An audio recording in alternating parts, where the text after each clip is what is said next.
بسم اللہ الرحمن الرحیم۔ تمہیں اپنے اندرونی اسرار کا محفوظ رکھنا لازمی ہے، اس لیے کہ اللہ تعالی ضمیروں کے راز کا جاننے والا ہے۔ اپنی تعریف زیادہ کرنا ہلاکت کا باعث ہے۔ تمہاری عمر برابر گھٹتی جا رہی ہے، جو کچھ تمہارے ہاتھ میں ہے اس سے کسی کی مدد کر جاؤ۔ مومن وہ ہے جو زاد آخرت مہیا کرے، اور کافر وہ ہے جو دنیا کے مزے اڑانے میں مشغول ہو۔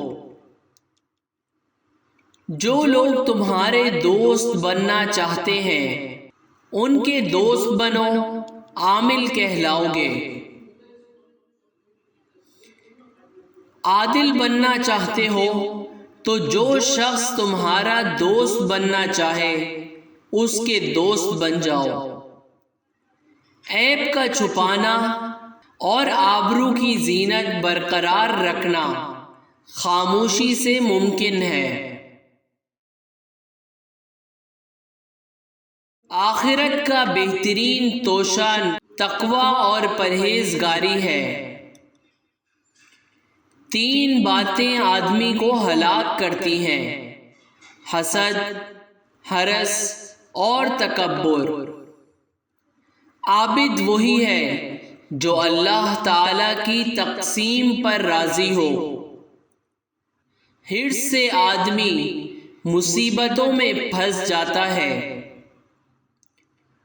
مسلمان وہ ہے جو پڑوسی پر احسان کرے۔ تکبر سے دین اور ایمان جاتا ہے، چنانچہ شیطان تکبر کی وجہ سے مردود اور ملعون ہوا۔ حسد ایک آگ ہے جو انسان کو جلاتی ہے اور دوسروں کو عداوت پر ابھارتی ہے۔ ایماندار وہی ہے جو آخرت کے لیے توشہ جمع کرے۔ چپ رہنے والا آرام سے رہتا ہے اور سلامتی اس کا ساتھ دیتی ہے۔ Please subscribe our channel.